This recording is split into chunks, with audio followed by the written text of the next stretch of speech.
Good day once again, everybody, and we welcome you into this latest edition of Grilling the Birds. It is brought to you by Inside the Birds. I'm Derek Gunn, along with the former NFL great Trey Thomas. And Trey, the Eagles have become, let's say, a natural disaster, because that's exactly what they are, a natural disaster. We didn't expect them to beat the Green Bay Packers, but they came out of the gates. They came out of the gate like they meant business. First drive, 15 plays, 41 yards, 7 running plays of the 15 plays.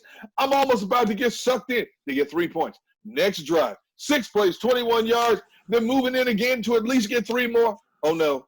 Back-to-back plays after an 11-yard run by Jordan Howard. Sack Carson Wentz, takes him out of field goal range. You know what? Before we get on to all of that stuff right there, I have to point out that behind me is a 72 Miami Dolphins jersey with the great Bob Shula and some autographs on there from that 72 team. I'm sorry, Steelers, for taking that loss, but that right there in Studio 7 Deuce, you know, is just another part of what's going on in the Hall of Trey. So, you know, that right there is the greatest team of football. The 72 Dolphins, undefeated, still remains that way. That team will go and have a drink or two tonight or whatever at some point to celebrate still being an undefeated team. The great Bob Shula and company right there is a 72, you know, Deuce. Yeah. But back on to the Eagles. No, whatever. Anyway, before we get back to the Eagles, now that you brought this up and you rubbed it in my face and you have this elaborate studio and I'm sitting here in a closet somewhere, that's okay, though. That's all right, though. But anyway, you grew up in Florida. So you were a big Dolphins fan coming up as a kid? Nah, I wasn't a football fan period growing up, you know, just because I was talking to Jeff earlier about this. Yeah, man, I wasn't, you know, I just played it, you know. Growing up, the way my parents were, man, we didn't sit around and watch football on TV. I was always outside running through the woods. You know, I lived across the street from a park that's now been named after me. You know, it's called Trey Thomas Park now. You know, so that's what I'm talking about. Thank you, man. Thank you. But nah, you know what? But I just grew up just always outside playing around. If anything, back in the day, it was the 85 Bears that we were looking at. But other than that, man, you know, I was outside running around, man, trying to get my skin tough. And Florida is the perfect state for that. With that heat, yes, trust me. Yes.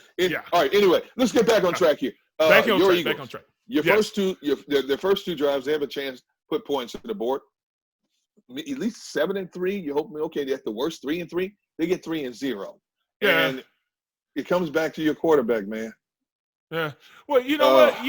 Yeah. It's some of it is on the quarterback, but I go back and I went through that first drive, and this team is just so ill prepared when you're talking about, okay, let's run the ball. You had one time where they tried to run an outside zone. The first play they started off with, they tried to run an outside zone run to the left with Miles Sanders. They left a guy unblocked. They left the middle linebacker unblocked. Now, Miles Sanders did a good job of giving a little spin move, making that linebacker miss and getting 6 yards up the field.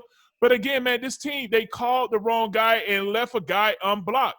To me, you know, I know a lot of people want to put it on the quarterback as well, but to me, I just find that this team is just ill-prepared from top to bottom when it comes to even running the ball, making sure that you're making the right calls to get everybody on the same track, to the point of just, man, making sure that your protection is tight. This team is just, you know, I don't know. You know, they were lucky to come out of there with 3 points on that first drive. It was a big drive. But, I mean, you can tell by the way that some of these run designs were called that they lucked into a couple yards and were able to drive downfield. How can this team offensive line be ill-prepared? And we've talked about this before. We're not talking about a bunch of guys from tackle to tackle who haven't played in this system for a while. Even the rookie, Jack Driscoll, okay, he's got X amount of games and X amount of practices under his belt now. So he knows the system. Yes, they keep moving the pieces around out of necessity.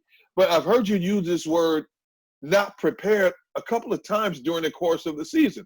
Okay, First game into the season, second game into the season, you give them that because you had limited training camp. You didn't have any preseason game. But we're talking week 12, 13, 14 now.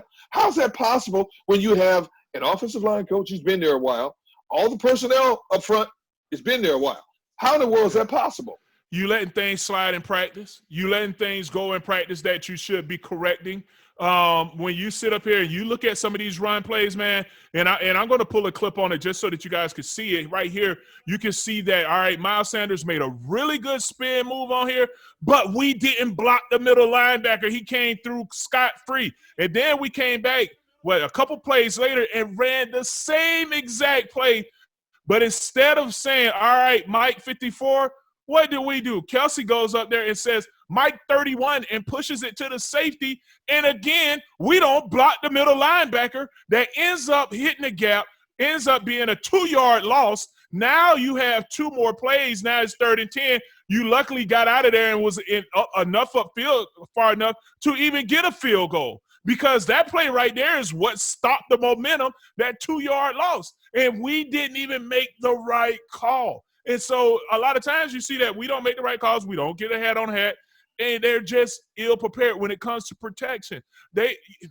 What you're starting to see now, it's not like how it used to be where defensive coordinators just call a blitz or just do something. They have gotten a lot more savvier, and they understand the rules of protection. So they know, look, if I can occupy Kelce and I can keep Kelce on the left side of the ball, then now that means that the right side is man. So if I know that I got somebody like a Jason Peters who has an injured toe and I want to isolate him, then I want to put everything to the left to make sure that Kelce can't go back right. We put that right side on an island and we work him for a sack. So this is what's happening.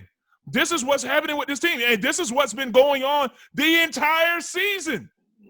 So that's why they're ill-prepared. I mean, you let a lot of stuff slide in practice. You don't check the guys that you should be checking.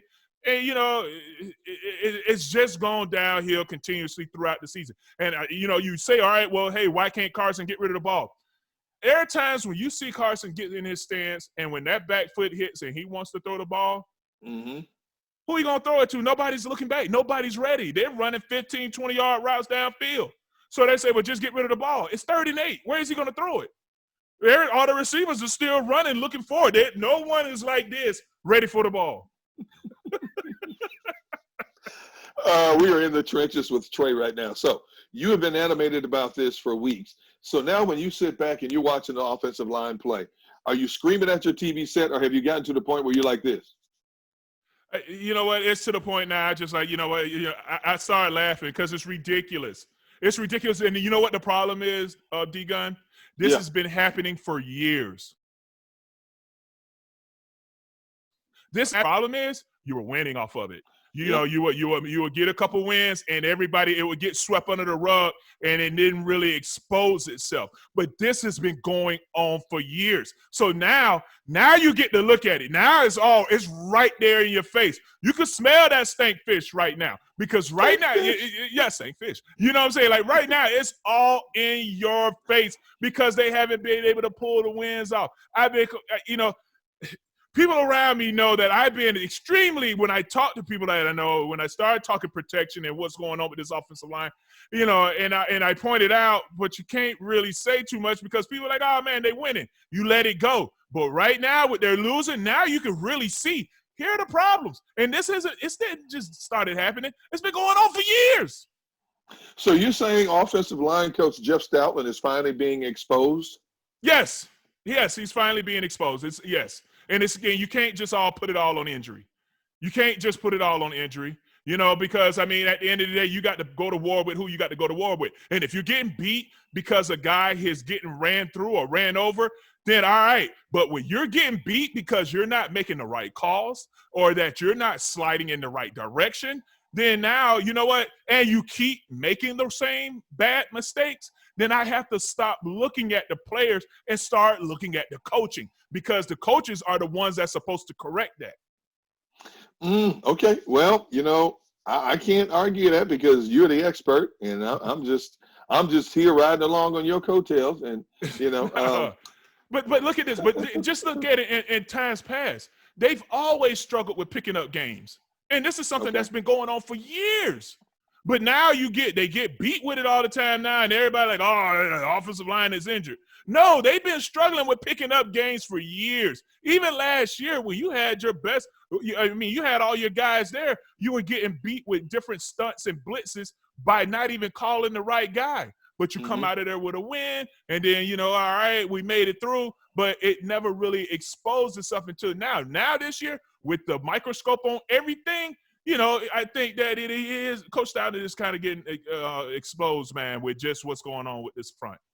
Okay, so now let's move on to your quarterback. You say it's not all on him, but there's a lot of stuff that is on him. Yeah, it's a lot on him. It's a lot on him. And he has admitted it. His head coach has admitted it. And, if you're talking about a Ben DiNucci, that's one thing. But you're talking about a quarterback 5 years into a system who has shown he can play at an elite level. And even when he struggled early on, I'm thinking, as well as and most people are thinking, okay, he's going to get better. He's going to get better.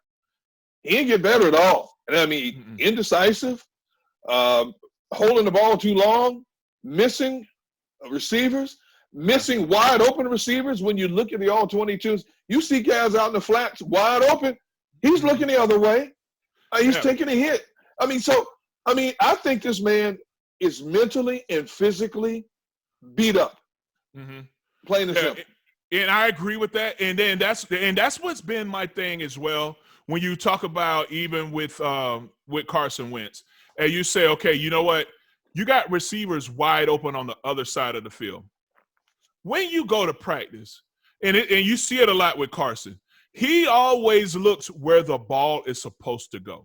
So if the ball is supposed to go to the left, when that ball is snapped, he is looking left. You rarely see him start over to the right and give whatever that's supposed to be going to the left time to develop and then go over to the left. As soon as that ball is snapped, that head turns to that direction. Now, being sacked 50 times, hit over like 120 times so far possibly, that has affected a lot because he knows like once he snaps the ball, he started now looking at protection. And once your eyes start looking down, oh, man, that's terrible for a quarterback because you don't trust the protection in front of you. So when you look at it as a whole, when you say, okay, you know what, he always is looking to the one side of the field and guys are coming open to the right or to the other side of the field, how much of that was the coaching that said, you know what, I'm going to take the left side away from you in practice. Right out the gate, I'm going to and I'm not going to tell you going into the meetings, I'm not going to tell you what we're doing, but I'm going to talk to whoever is running the scout team and say, you know what, I want you to take his first two reads away. Here are his first two reads. Take them away in practice and make him say, all right, that's not there. Let me look at the other side of the field. That's what you have to do as a coach. And if he keeps making the same mistake, you can't keep looking at the player. You have to look at who's coaching him. If my son keeps doing the same stupid stuff every time, at some point, unless there's something wrong with him, you have to say, you know what? I got to look at the parent because he's not correcting this. And that's the same thing. You know what I'm saying? So, and that's real though, D-Gun. Like, I mean, because we have kids. If my son keep putting on the same dirty draws every day and keep going outside with the same dirty draw, and I have if I don't break that as a parent. Like father, like son. Hey, but sometimes I just go ahead and go commando, man. We just we don't want to know about all that's too much of a visual. No. Sorry, my bad. But all right, so, but I'm just saying, at a certain point, all right, cool, man. I know everybody was like, oh, he Carson this and Carson that. Man, at some point you have to, if they keep making the same mistakes, if they keep doing the same thing wrong, then you have to stop looking at the player and look at the coaching because they're not correcting it. They're not correcting it. And that's just the realness. And so you think that just, hey, we're going to put Hurts in there. Hey, you know what I do like that with this change that they put in Hurts? At least he's been able to sit back on the side of the field and say, you know what? I see that he keeps going to the right here, but I see that guy open on the other side of the field.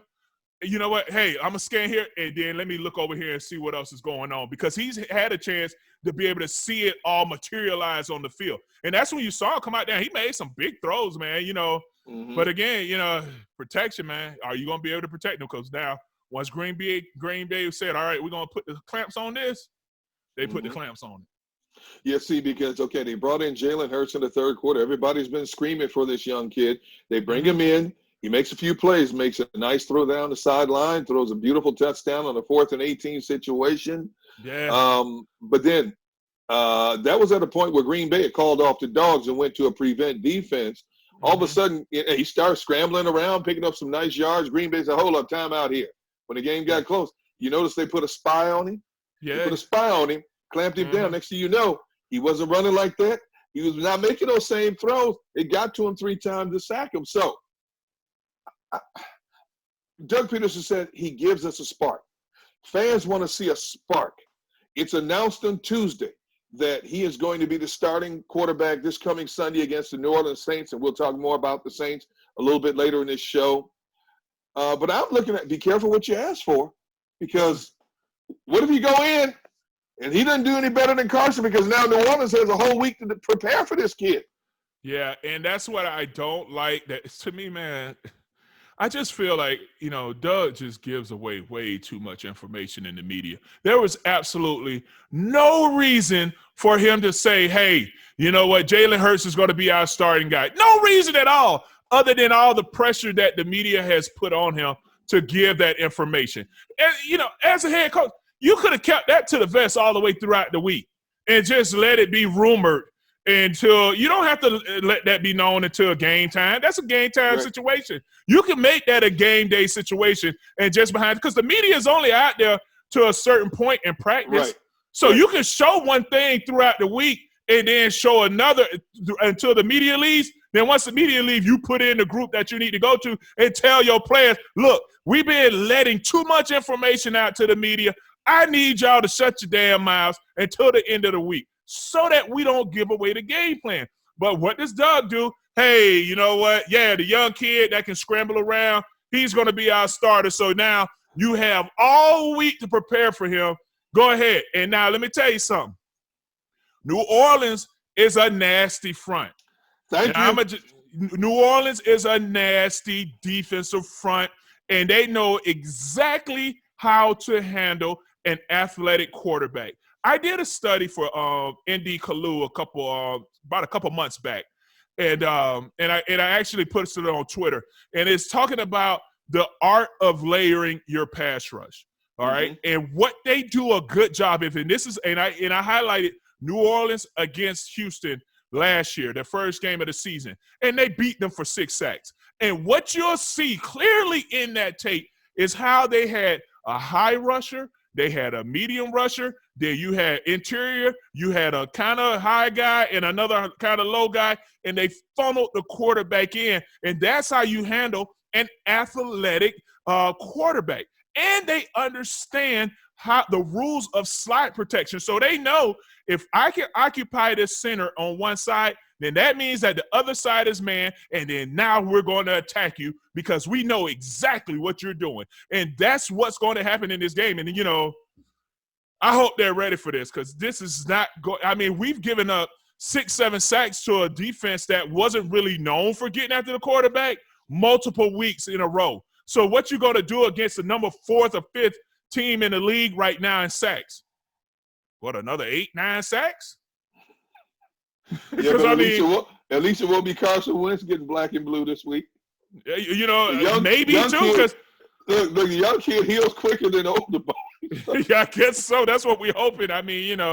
Because this is going to be a test, not only for this offensive line, and this could be something for Hurts too, because this team right here, man, this is nothing to be played with. And I hope that this kid has a strong mentality, and they put him in some situations to help control what's going on with this front. But sitting up there saying, all right, well, we're going to give you chip blocks and all that. No. This is going to be a different animal here. It sounds like, I hate to use the term, but it's like sending a lamb to slaughter. Yeah. Yeah, because you're just going to see what he can do. Hey, man, and it's tough for Carson, man, because, and I think Carson is talented. I think he's really trying to get out there and give it his all. I think that he's really trying to battle for this team. He's pushed himself throughout the years through all kinds of injuries and everything else, trying to get this team to win. And it's just, for whatever reason, it's always a quarterback controversy for him. Ever since he got hurt and Nick Foles went in and won the Super Bowl and everything else, it's just been constant hey, we should have somebody over you instead of somebody just believing that, hey, man, I think, or else instead of having the entire city just believe that you're the guy, there's always been that reservation ever since Foles and won the Super Bowl. And every year is constantly this type of pressure on him. And I mean, that's just, I mean, at the end of the day, I don't feel sorry for that. I mean, because that comes with your position, the pressure. But when it's always somebody would rather see somebody else instead of you all the time, you know, that has to wear on you at times. And now you get Hurts in there. I'm going to tell you, you mess around and y'all trade Carson, they get trade Carson, and he goes to the Colts with Frank Wright. Yeah. Please believe me, he's going to keep that filed away in his head. So when he gets a chance to play the Eagles, look at it. Yeah. And, you know, Doug Peterson has been telling us all season long, if he made the quarterback switch, what kind of message is it sending to his team that the season is over? Is that the message he's sending to his team right now? That's what it seems like, because that's what you said. That's what you said. And that's the thing, man. I feel like Doug is just constantly this year has been putting his foot in his mouth just so many times throughout this season. And, you know, and if it's not giving up too much information, it's saying something that you got to go back and say, well, you know what? Maybe back then I was saying this, but now it's something totally different. Because pretty much a couple of weeks ago, you said if you put Jalen Hurts in the game, that's saying that the season's over with. So is the season over with?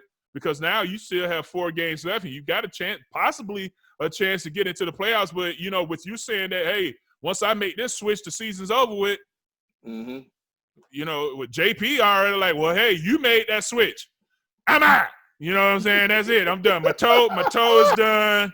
So I'm taking you at your word. Season over with. So pull me out, because he was pulled out right as soon as you pulled Hurts out. I mean, made the switch for Hurts. And, you know, Lane has already had his surgery. The white snake is gone. You know, who else is going to say, all right, Nate you know Gary, what? Yeah, Nate Gary, he's done. So who else is going to say, well, they said that the season's over with once they made this switch. Let me go ahead and head on out of there too. Look, when you play, you were in locker rooms when situations were bad, when you went through bad seasons. As players, you get in front of the microphones and the cameras and you say all the right things. Everything you want people on the outside to believe about we're still in this together. Camaraderie is fine. The chemistry is fine. The cohesiveness is great. But what's the real chatter behind closed doors amongst players in situations like this? Oh, I think that as well, I know that you want to just, the real chatter is like, look, man, we got to do whatever we need to do to get this thing turned around. You want to go out there and put that extra work in. You want to go out there and like, hey, man, let's run this play again. Let's correct this so that we can turn this thing around. If it's like, look, do we need extra meeting time? Do we need to get extra reps out there on the field? What do we need to do to correct this? But the problem that I see is that this is something that you've been getting by for so long that you probably feel like, oh, you know what, it'll just correct itself. And it hasn't. It hasn't for years. So now it's just that it's stinking a little bit more because you're losing. Will this team continue to fight to the end? No. Or will you be looking for guys who've already packed it in? Well, they had JP saying that, you know what, he has a foot injury, and he's standing up watching the game. You know, I mean, you already got, you know, so, you know, I think, and I've been saying this from jump, like once you start seeing that this season is going down, you're going to start having guys that's like, all right, man, well, you know what? There's nothing for us to play for. And right now, this is at the point where you lose against the Saints, but you got nothing else to play for. Your season's pretty much over with there. You lose against the Saints, that's it. You're going to start throwing in some of these younger guys, and let's go ahead and let them have at it. Wow. And that's the reality of it. Okay. We're going to step aside right now and take a pause for the cause, and we got a little promo action to bring in. And, of course, we're going to talk about DraftKings Sportsbook. America's top-rated sportsbook app is wishing you the happiest of holidays. And to kick off the season of giving, DraftKings has new promotions and odds boost every day this week. Now, luckily for sports fans, there is an abundance of action taking place this week. Football teams are in the hunt to secure their place in the playoffs, while college basketball season is just getting underway. There is no better place to get in on all the action. Now, if you haven't tried DraftKings Sportsbook yet, head to the App Store right now because you don't want to miss out on this. DraftKings Sportsbook is giving all new players a chance to earn a sign-up bonus of up to $1,000 when signing up and using the promo code ITB. DraftKings Sportsbook has endless ways for you to bet. From live betting to betting on your favorite players, they do it all. Now, to celebrate this weekend's UFC 256, DraftKings is giving all MMA fans who sign up now the chance to triple their winnings when you place a bet on any of UFC 256. DraftKings is safe, reliable, and secure, making it easy for you to deposit and withdraw your money at your convenience. Download the top-rated DraftKings Sportsbook app right now and use the promo code ITB when you sign up and get up to $1,000. That's code ITB that you get a deposit bonus of up to $1,000 for a limited time only at DraftKings Sportsbook. All right, we still have a whole lot of football to talk about, and let's go back in the trenches with Trey. You talked about this a little while ago. They play a Seattle team. Went into that game with 25 quarterback sacks. They came out with 6 additional sacks.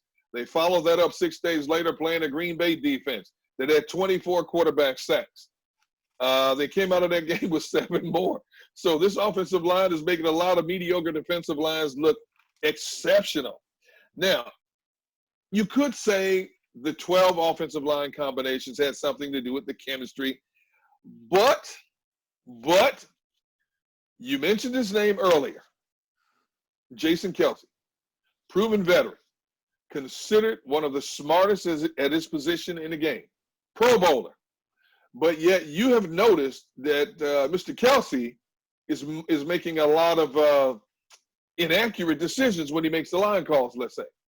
Yeah, it hasn't been as sharp as you would like for it to be. There are times where I see Kelce, if it's not making the right mic call when it comes to the run game, so at times I've seen him kind of push it to the wrong person. You saw it twice in this game here. The first run play, that was because Kelce made the wrong mic call. He went up to number 58 instead of going to number 54. That was on Kelce. All right, so you go again where you had that the outside zone run in the same drive. That was a tackle for a loss because the Mike linebacker, number 54, shot the gap. Well, that was because Kelce made 31 the safety, and he pushed it to the safety and didn't make the mic call to 54. So, when you start seeing stuff like that, it's like, all right, man, whose fault is it? Is it your fault or is it Coach Stoutland's fault? Because that right there is not right. That's just not right. It's impossible for you to look at that front and feel like, we got this going. And then there's been times where all the missed snaps, that's stuff that you see a young cat doing, not somebody that's been 8, 9, 10 years in the game. So yeah, it's been a lot of mistakes out there when it comes to even switching off stuff with the interior linemen. You saw last week where it was a sack where they had a Mike linebacker come free because he and JP were supposed to switch off the game, and both of them get all twisted up, and JP looking like, where'd he come from? And then bam, there you go, sack. So it's just been so many miscues from Kelce that I just felt like, what? He's been struggling. This has not been one of his better years. And it's not just due to his elbow injury. Like I give him props for him going out there and battling with that elbow injury, but you can't put you making the wrong calls on that elbow injury. Okay. Speaking of one of your favorite players you just talked about, Jason Peters, highly decorated warrior, no question about that. Should the coaching staff, the head coach, front office get to JP and say, look, thank you for your services rendered. You're done. We're just going to go with these young kids and evaluate for 2021. So sit down, collect your check, and we'll send you on your happy way at the conclusion of 2020. You think they have to have that conversation with JP? Yes.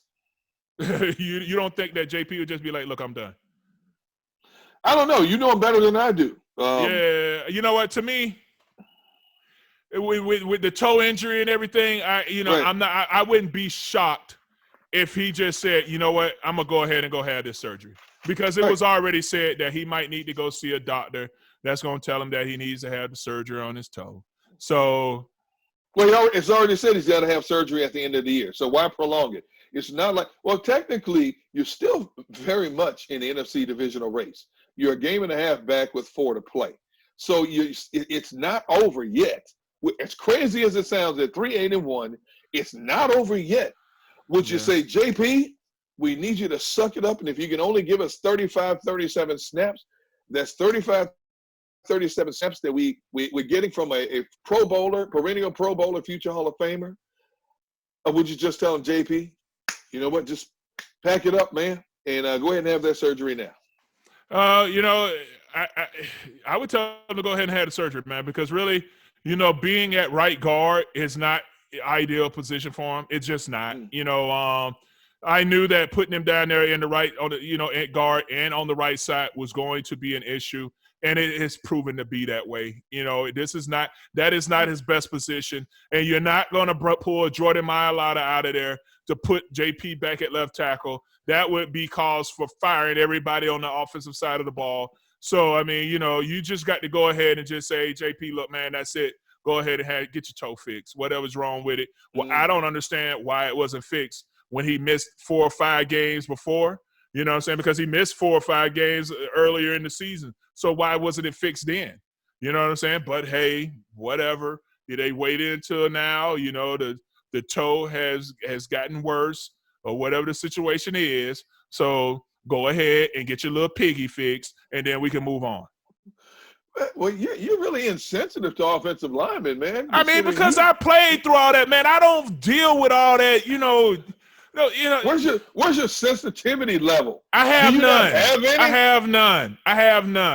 I have none, especially when it comes to battling in those trenches. When you go and you pull up my stuff on Pro Football Focus, and whatever reference it is or whatever it is, and you see those game logs, and you see 14, 15, 16 games consistently throughout my career, you know what I'm saying? Come on, man. I'm played through all that. Now, I've never played with a broken, dislocated toe. I don't know how anybody could, but whatever. But, you know, whatever. I mean, you know, if you choose to do it, then go do it. But you making that decision to do it, we'll do it. Nobody don't need the sympathy train. Nobody, you know what I'm saying? Nobody cares. And, you know, for real, because, like, once you say, all right, I'm ready to ball, well, then go ball. You made the decision to get out there, but you want the sympathy? I mean, when Kelce hurt his elbow, all right, he could have said, hey, man, my elbow is down, I can't play. All right, cool. But once you make the decision to go play, well, then don't look for sympathy. I expect for you to go play. You made the decision to play. When Lane said, hey, man, I'm going to try to push through that ankle, all right, cool. Once you made the decision that you can't go, all right, cool. But, you know, don't get out there and want to look, oh, you start hobbling. Hey, you know, hey, well, you stepped out there. Get it. Go get it. And all of us have made that decision through numerous injuries.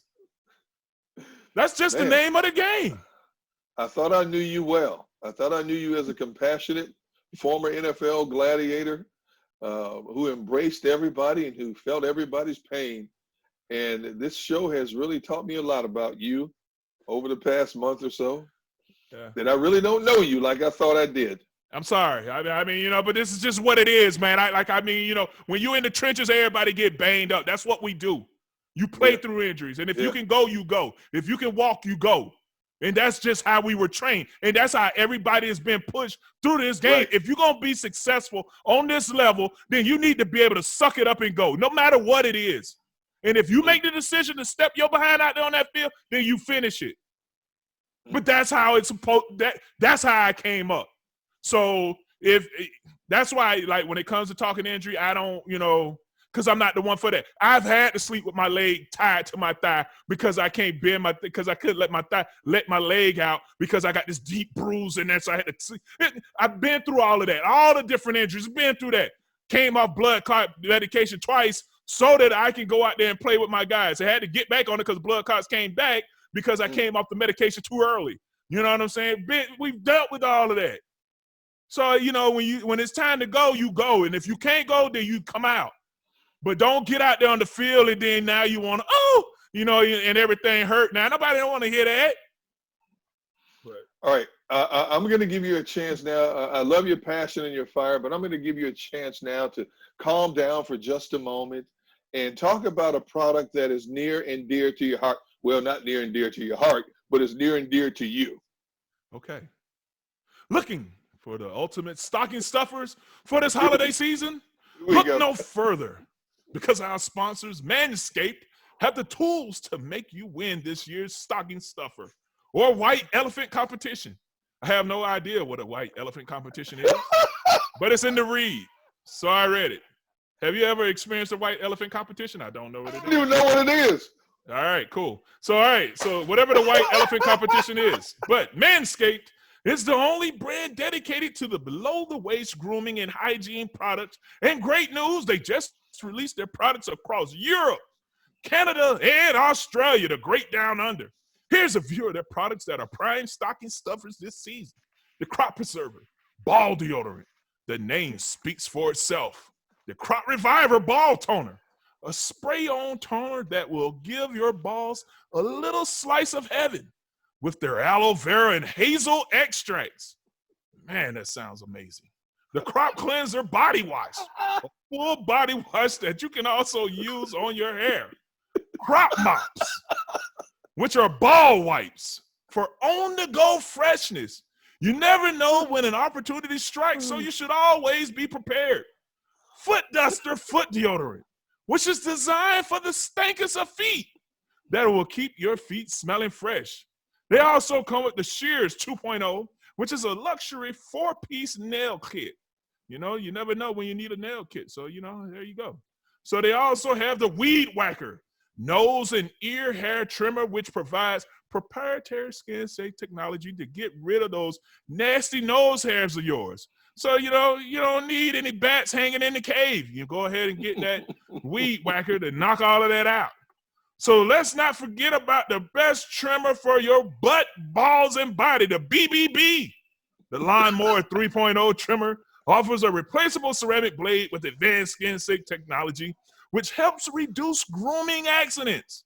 These formulations are all vegan, cruelty-free, dye-free, sulfate-free, and paraben-free. So you know their products are legit. Get 20% off plus free shipping at manscaped.com when you use promo code TRADE, T-R-A. Whether this is for your dad, brother, or friend, get them something that they'll actually use, and it's almost sure to get a good laugh out of it. So get 20% off and free shipping at manscaped.com when you use promo code TRADE, T-R-A. Be the balliest gift giver this year with manscaped.com. Did you say balliest? Yeah, the ballsiest. Oh, ballsiest. Okay. All right. Ballsiest. Yeah, I forgot the S in there somewhere. You know. Okay. Yeah. All right. Let's get back to talking a little bit of football here. And Yes. we move on to Alshon Jeffrey. You're talking about guys out on the field, and I don't know why. 4 games back, 8 targets in 4 games, 2 catches for 15 yards. Why is he on the field? Explain that to me. Because he's making $16 million this year. And you I know don't what? care.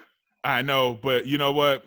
When you're almost getting $1 million a week and you only get 2 targets, man, that's like, you every Tuesday is such a beautiful day for you. When you get that check, when that check come in on Tuesday, man, you ain't even sore.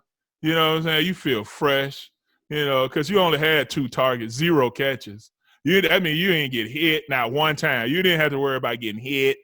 You just out there running around, just breaking the sweat, get a little cardio in. That man got 2 catches, 2 catches in 4 games?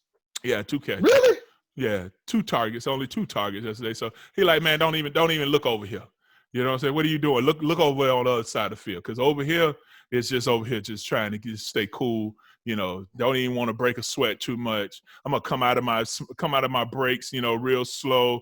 Don't want to pull anything because the grass. Yeah, you notice that? Yeah, you notice that? I don't want to pull nothing, man. Let's just look over there. Look over there to the young cats. Because what I want to do is make sure that when this check hit the direct deposit on Tuesday, that I don't want to have to feel any twinges or anything in the hamstrings, so nothing get hurt. So just look on the other side of the field because I ain't giving you nothing over here.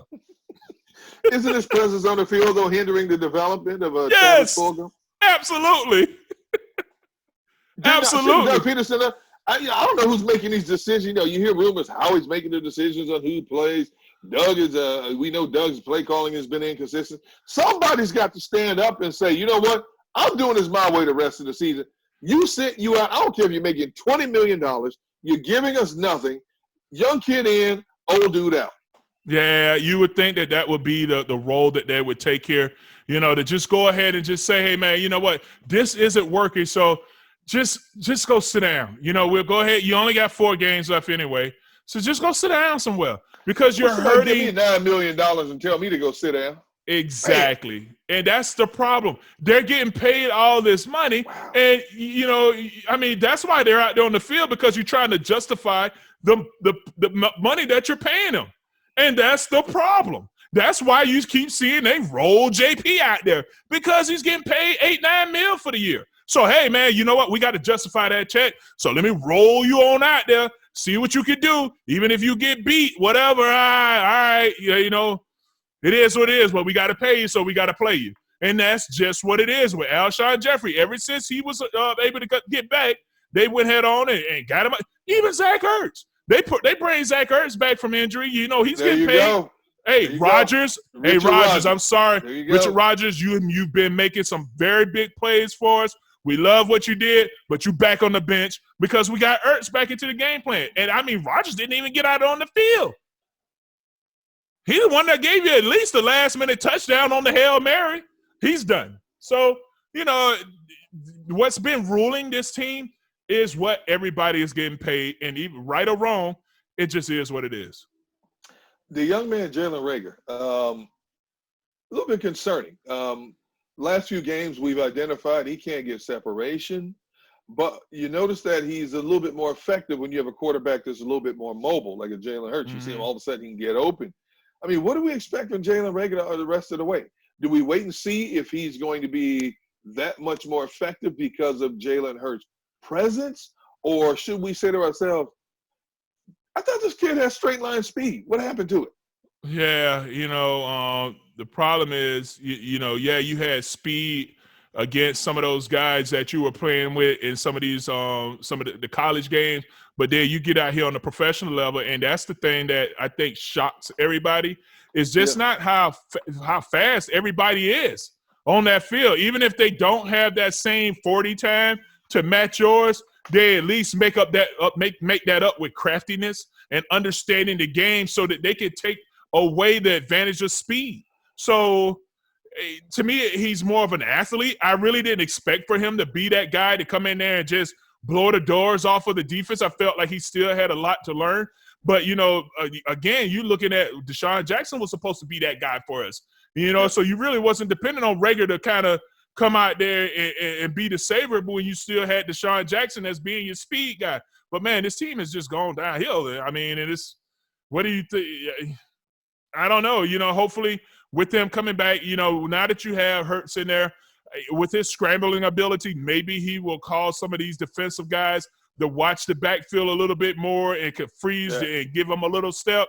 But, I think that once they figure that out, defensive coordinators figure that out, they're going to tell those DBs stay disciplined. And because Reagor running up and down the field ain't going to win a game. Hurts running up and down the field isn't going to win the game.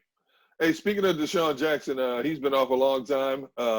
He's sitting back watching this mess slowly disintegrate. If you're him, do you come back just for the sake of coming back? Or do you say, hey, I'm good. I'm done. I can't – I'm hurt, coach. I can't go. What do you do? Yeah, no. Oh, you're going to milk this thing right on out. You're done. Because they lose against the Saints, that's it. Anybody that you was thinking was going to come back, no. Unless they're young, Deshaun Jackson. What for? If you're not playing to go into the playoffs, what are you coming back for? To play the game that you love to play, that you were meant to play. You're being highly paid to come in here and give us whatever you can, whenever you can. I'm coming back because of my teammates, because that's what I'm supposed to do. That's why I'm coming back. That's what he should say, right? Well, you can't have it both ways. You can't say, hey, JP, go sit down because, you've JP given us is a broken toe, man. You can't say Alshon Jeffrey. You can't say Alshon Jeffrey, hey, go sit down because you hurting the development. We don't care about – you can't have it both ways. You know what I'm saying? Like, you got to be one way. I'm just saying, and I'm just saying that Deshaun Jackson is not coming back. He is not coming back. Deshaun Jackson probably working on his second album, man. He ain't starting this, man. That's it. He's right now. He's like, man, Turn my mic up, baby. I'm going in. Okay, Deshaun Jackson, big money. Alshon Jeffrey, big money. Yeah. JP, broken toe, big money. Man, it's like Club Man over there at NovaCare Complex, man. Man, everybody feet up. Got some umbrella drinks, man. You know what I'm saying? Drinking boat drinks, baby. Boat drinks. Well, look here. One guy who doesn't have his feet up, who's trying to do his best job and has done an outstanding job for much of the season, Darius Slay. But the last couple of games, Darius Slay, well, he's been on a couple of guys' highlight reel. DK Metcalf and Devontae Adams. Of course, a lot of DBs are on their highlight reel, but Darius Slay, man, he's got lit up twice now in a couple of weeks. I hate to say Yeah. And you know what? And the thing about it is that, and what's surprising to me, ever since Cincinnati with Joe Burrow, he was the first quarterback that I saw attacking, where he was like, maybe he was just young and just was like, look, I don't know, I'm just going after whoever I can go after. So he was the first quarterback that I felt like, whoa, he going after Slay. Then after that, you started seeing a couple more guys that just kept going as the season continued, where guys were challenging Slay a lot throughout the season. And, you get out there with DK Metcalf and, Jim Schwartz go out there and put a fire under DK Metcalf's feet. And, DK Metcalf turned green and just went head on and just destroyed everybody, lit everybody on fire. And then now you come out here against the Green Bay Packers. And, I mean, when you're talking about Adams, man, another beast that's just out there, Yeah, one of the best route runners in the game. No question about it.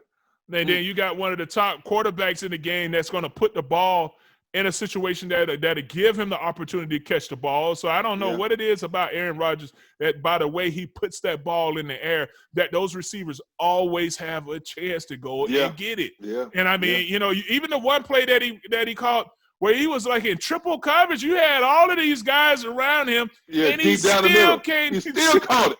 Still caught it. Like, what you gonna do against that? That was well defended. Yeah. But hey, Slay was like, oh, my calf. Oh, that's it. I'm done. Oh, you say, come on, man. You're not saying Darius Slay cashed it in. Nah, I don't think so. You don't say that. Yeah. Nah, because Slay does not come off as that type of player that he would say, all right, man, you know what, this is over with. I'm going to go ahead and piss on the campfire. He doesn't seem like that type of guy. He seems like the type of guy that he's going to continue to battle. And, he's always been a stand-up guy throughout this season. He doesn't make excuses for it. He'll just be like, look, I got whooped. I got to get better and keep pushing.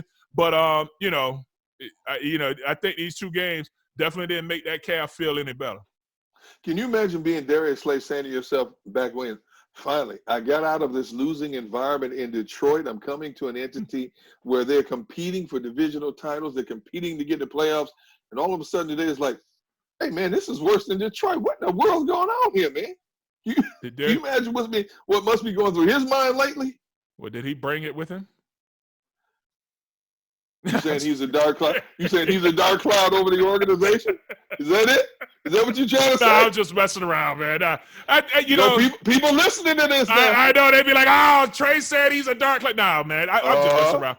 But it's that's tough when you leave a certain situation and you feel like, all right, I'm about to go to a team that beginning the season it was all, hey man, they got the best coaching staff. They're a brand. They're not one of these new organizations that have a new staff and new ideas and all of that other stuff. This is a group that's grounded, so we should hit the ground running. No. Yeah. You got to chalk this up. We're just gonna chalk this up to COVID, man. That's it. Come on, man. Look, speaking one of his defensive back mates, Jalen Mills. I saw Jalen Mills' Twitter page. He's out there trying to solicit votes for Pro Bowl. And vote for me. And people lighting him up on Twitter about Pro Bowl votes. Yeah, now, when you look at not just the defense, but the team as a whole, is there any player on this team Pro Bowl worthy? No. Thank you. All right. I hate to say it, even my boy Brandon Graham, he's been stuck on 7 quarterback sacks for weeks. Yeah. No. I don't see a Pro Bowl on this team, man. No, I don't, and that's just being honest. Just across the board, I don't see not one Pro Bowler on this team. Not even Jake Elliott better not even say it. I mean, what our punter Johnson, he's had a hell of a season. He's been putting the ball out there. Yeah, other than that, yeah, I don't, you know, yeah. I mean, no, because I mean, like because like you say, BG, you know, he's kind of simmered down a little bit, and you know what? And the thing about BG, man, he doesn't change up his stance enough, so he's always going to make contact at the same point. And you know, tackles are now starting to figure it out a little bit better, and they've been, you know, you've been giving up. It's been tough. It's been tough, you know, and those sack numbers have just really come to a halt. And that's the bad thing about that position. It doesn't matter about all the tackles. It's all about sacks. And once those numbers slow down, then you know that whole hype of the Pro Bowl has kind of diminished a little bit. So that's going like even interiorly, I don't see Fletcher Cox being a guy that's going to be going to the Pro Bowl. Right. No one else in our second. I can't even believe Jalen Mills did that, but you know, whatever, man. I mean, you know. and I went on his page and was reading some of the comments, man. Boy, they were lighting him up. Twitter is, boy, y'all are so mean. Yeah, people on Twitter is so mean. Vicious, man. Yeah, it's mean. Should be more like Facebook, man. And very loving and caring. Yeah, just give a heart. Just show a heart. And just keep moving. No, Twitter, man, Twitter will light you up, boy. If you got thin skin, do not go. Yeah. Twitter's like an ocean of piranhas, man. Just waiting for raw meat. That's my God. Man, they're so mean. Just mean. Yeah. All right, so the next opponent is a team that has won 9 straight. It's a team that has the best record in the NFC right now. It's a team that's coming to Philadelphia with the number 1 rated defense overall, number 4 against the pass, number 2 against the run, and number 4 against points allowed in the game. What's going to happen? I'm just hoping Hurts make it through the game, man. That's all I'm just, you know, I ain't even looking at win or loss. I just hope the young man make it out of the game. That if he makes it out of the game, success. You know, hey, if Hurts make it out, success. He made it out. Yes, you know that's all I can go with. Because right now, the way this team is playing, man, a win. Really? I'm looking at the spread. What's the spread? Where's my phone? What's the spread? You know, you know what? Any given Sunday. You know that old saying, any given Sunday. Miracles happen. Phone, man. Hey, look. Who that calling, man? That's my people. Look, you know. Look here, man. Giants went into Seattle, pulled off the upset. Washington went into Pittsburgh, pulled off the upset against the only undefeated team left in the league, which helped you set up that jersey behind you there. Eagles at home, nothing to play for. Main players hurt. Team is down. Coach under fire. Starting quarterback benched. It could happen. Lightning could strike, couldn't it? What's supposed to be the weather for on Sunday? I think it's clear skies. Get a 40. Clear skies in the 40s. Yeah, so no, ain't no lightning in this clouds. I don't think no lightning's in the forecast. I think maybe we can get a fluke snowstorm like we did that year when Sean McCoy and the Eagles are playing Detroit. No, none of that. No, I don't think so. No. So should we hope for a COVID cancellations? No, just go ahead and get it over with. I mean, why prolong it? Because then what you going? So what because they push it back, and then what they got to play 2 games in a week, man. Come on, man. No, this is just. Hey, the defense can get to Taysom Hill, can't they? Okay, all right, yeah, they could, but the problem is their defense is going to get to our quarterback a lot. You know, I mean a lot. You know, when you look at just look at this real quick. Yeah. We gave 5 sacks to the Browns. Yep. 6 sacks total to the Giants. Yep. 6 sacks to the Ravens. Yep. 6 sacks to the Seahawks. 8 sacks to the Washington football teams. 5 sacks to the Steelers. 7 sacks to Green Bay Packers. And also, double-digit quarterback hits in all of those games. Yeah, but talk about a win. I just want Hurts to make it out of the game.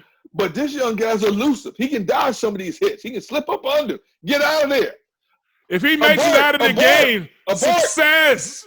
Success if he makes it out of the game. Other than that, man, I don't think these guys. Man, you such a pessimist, man. You just me. You just brought me down. You just messed up my natural high, man. You brought me all the way down. My bad. You enjoyed every bit of this. But I'm just, it's the reality of what's going on here. And, hopefully, you know what? I give you a little optimism. It's been 9 games. They've been on a 9-game winning streak. Maybe they play down to us. Yes. You know what I mean? Maybe. Now the Sean Payton team. No, I'm not gonna go there. Now Sean. Well, if they don't play down to us, then what are we gonna do then? And we can't score more than 17 points in the game the last 4 games. Man, I told you, man, we can't get legal. Legal age is what, 18? No, we can't get legal. We can't get legal. Right now, we just begin a driver's license. We get our driving permit. That's it. We can't even drive our siblings around because we're too young as drivers with our score right now.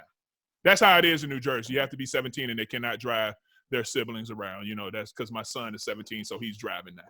So I just want to thank you for messing up my positive flow today. I just want to thank you for that.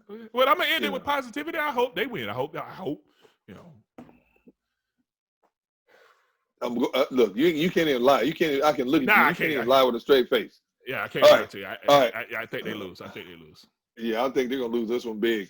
All right, that's gonna wrap up this edition of Grilling the Birds, brought to you by Inside the Birds. By the way, of course, you can see Grilling the Birds on the Inside the Bird podcast and of course their YouTube platform as well. It's been fun. It's been animated, and it's also been disheartening in a lot of ways. But for Trey Thomas, I'm Derek Gunn. We thank you for hanging out with us. We'll talk to you next week, and I can't wait to talk about what we see this coming Sunday. New quarterback versus the number 1 defense in the league, and that defense is fast and furious. So until next time, so long, everybody.